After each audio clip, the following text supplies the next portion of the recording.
মেদিনীপুরে পৌঁছলাম যখন তখন 4টে বেজে গেছে, আর আমাদের পিকনিকের দলের খাওয়া দাওয়া কখন হয়ে গেছে। এখন সব বাড়ি ফিরবার জন্য প্রস্তুত হচ্ছে। হাঁড়ি কড়াই সব চাঁচা পোঁছা, একটুও কিছু পড়ে নেই। সুধীর পান চিবোতে চিবোতে পরম পরিতৃপ্তির এক ঢেঁকুর তুলে বলল, দারুণ মুরগি রেঁধেছিল, খেয়ে আর শেষ করতে পারি না। পিকনিকের পাণ্ডা মাধববাবু, তাঁরই উদ্যোগে এই আয়োজন। বহুদিন থেকে এরই জন্য অনেক জল্পনা কল্পনা। তিনি আমাকে আর সুরঞ্জনকে দেখে এগিয়ে এসে জিজ্ঞেস করলেন, 9টার মধ্যে আমরা সব পৌঁছে গেছি, আর তোমরা এত দেরি করলে যে? সুরঞ্জন বলল, বলছি কেন দেরি হলো, তার আগে কিছু খেতে চাই। রাস্তায় 2টো ডাব খেয়েছি মাত্র। মাধববাবু বলেন, খাবার কোথায়, সব ফুরিয়ে গেছে। আমি আর সুরঞ্জন কথায় ওখানেই বসে পড়লাম। আস্তে আস্তে যখন একটু ধাতস্থ হলাম তখন সুধীর বলল, দ্বিজেন এলো না কেন? কথা শুনে সুরঞ্জন ফোঁস করে বলল, ওই হতভাগার জন্যই আমাদের এই দেরি। সুবোধবাবু বললেন, কিন্তু সে কোথায়? সুরঞ্জন বলল, কে জানে কোথায়, হয়তো অঙ্কের বই নিয়ে হিসেব টিসেব করছে। সুধীর জিজ্ঞেস করল, কিন্তু ও দেরি করিয়ে দিল? কেমন করে দেরি করিয়ে দিল? স্টেশনে তোমাদের দাঁড় করিয়ে রেখে শেষ পর্যন্ত আসেনি নাকি? আর হিসেবই বা কী সব করছে? আমি বললাম, না, সবই বলছি আস্তে আস্তে। এক হিসেবে দোষটা আমাদেরই, কেননা আমি রেডি হয়েছি সকাল 6:30টায়। সুরঞ্জন রেডি হয়ে আমাদের বাড়িতে এসে পড়েছে 7টার মধ্যেই, আর দ্বিজেনও 7:30টায় এসে পড়েছে। জানো তো, আমাদের বাড়ি থেকে বিটি রোড 5 মিনিটের পথ। ওই সময় রওনা দিয়ে 11 নম্বর বাস ধরলে 1 ঘন্টার মধ্যে হাওড়ায় পৌঁছে যাওয়া যায়। তাই করলেই ভালো হতো, কিন্তু আমি খামোকা দ্বিজেনকে একটা প্রশ্ন করাতেই সব ওলটপালট হয়ে গেল। সুবোধবাবু জিজ্ঞেস করলেন, প্রশ্নটা কি?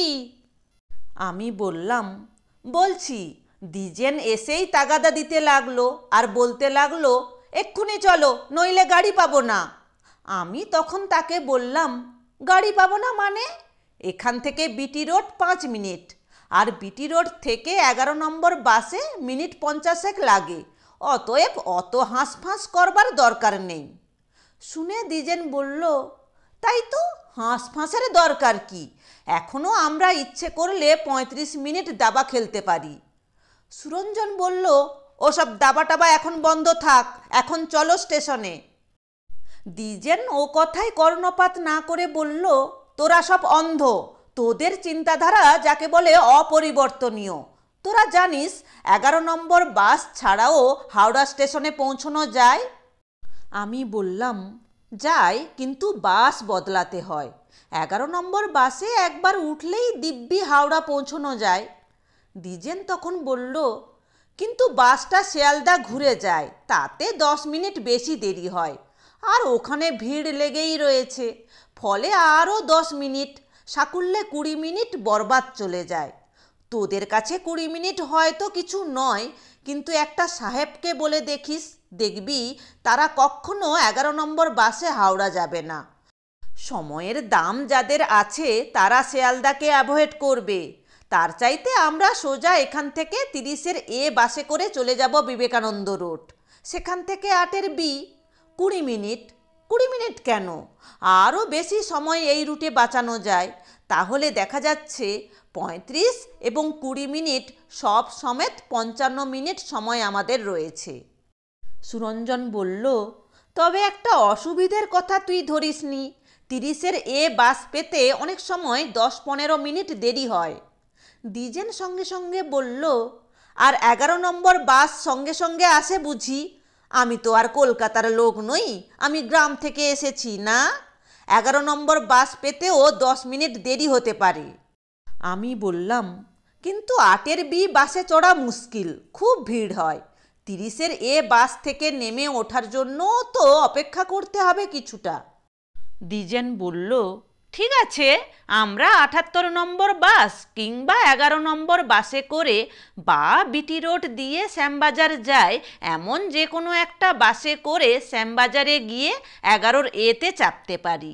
১১ এ বাসটা বিডন স্ট্রিট ধরে চিতপুর দিয়ে বিবেকানন্দ রোড দিয়ে হাওড়ায় যায়, এমন কিছু দেরি করে না। সুরঞ্জন বলল, অবশ্য যদি ঠিক সময়ে ১১ এ বাসটি পেয়ে যাস। তখন দ্বিজেন বলল, হাওড়া যাওয়ার তো কেবল এই উপায়গুলিই নেই, আরও অনেক উপায় রয়েছে। বিটি রোড থেকে ৩৪-এর সিতে করে গ্রে স্ট্রিটে নেমে সেখান থেকে ফাঁকা ১৫ নম্বর বাস ধরেও যাওয়া যায়। এই বলে দ্বিজেন একটু থামল, তারপর বলল, অবশ্য এ রুটে সময় অনেক বেশি লেগে যায়। নিমতলার ওখানটায় দারুণ সময় লাগে। সমস্ত স্ট্যান্ড রোডটা নিমতলা থেকে বিবেকানন্দ রোড পর্যন্ত যেতে আমার একবার ২ ঘন্টা লেগেছিল। সুধীর বলল, তারপর কি হলো? সুরঞ্জন বলল, তারপর আর কি, দ্বিজেন কাগজপত্র জোগাড় করে লাল নীল সবুজ পেন্সিল কিনে এনে হিসেব করতে লাগলো আর বলতে লাগলো। আমরা দারুণ গতানুগতিক। হাওড়া স্টেশনে সিঁথি বিটি রোড থেকে কতভাবে যাওয়া যায় তা নিয়ে ঠিকমতো স্টাডি করা হয়নি, অথচ হওয়া উচিত ছিল। আমরা বাঙালি কিনা, তাই এরকম আমাদের উদাসীনতা। আর একটা জিনিস আমরা ভুলে যাই, আমাদের ধারণা হাওড়া যেতে বুঝি কেবলই বাসই ব্যবহার করতে হয়। কেন, ট্রাম রয়েছে না?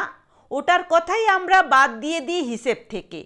অথচ ট্রাম তো ফেলনা বস্তু নয়, ট্রাম তো বানের জলে ভেসে আসেনি। দ্বিজেনের লেকচার চলল ১.৫ ঘন্টা ধরে এক নাগাড়ে। বুঝতে পারলাম অন্তত ২টো ট্রেন ইতিমধ্যে আমরা মিস করলাম। দ্বিজেনকে কয়েকবার সে কথা মনে করিয়ে দিয়েও কিছু লাভ হলো না।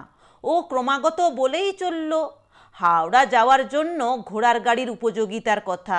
বিটি রোড থেকে ১১ বা ৩৪-এর সি বাস ধরে রাজাবাজারে নেমে কিংবা যে কোনো বাস ধরে শ্যামবাজারে নেমে সেখান থেকে ৬-৭টা বাসের একটাকে ধরে বা ট্রাম ধরে রাজাবাজারে গিয়ে ঘোড়ার গাড়ি ধরার কথা আমরা ভাবি না, আমাদের চিন্তায় স্থান দিই না।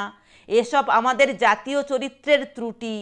আমাদের উচিত খুব ভালো করে সব বিচার করে দেখা। রিক্সোর কথাটাও বাদ দিলে চলবে না। তাছাড়া টেম্পো, লরি এগুলো রয়েছে কলকাতা শহরেই। হাওড়া যাওয়া নিয়ে ঠিকমতো গবেষণা হয়নি। সুরঞ্জন বলতে লাগলো, তারপর দ্বিজেন বলল, এসব হিসেব টিসেব করে মাথাটা জ্যাম হয়ে গেছে, এবারে একটু জুত করে সিগারেট টানা যাক।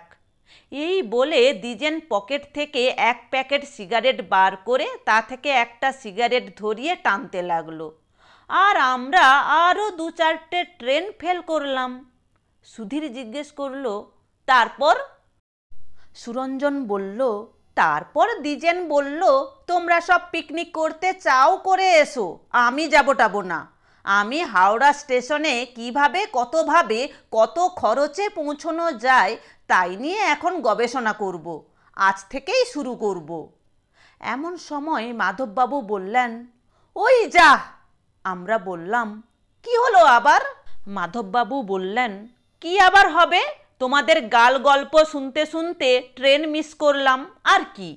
এখন আবার ২ ঘন্টা বসে থাকো এখানে।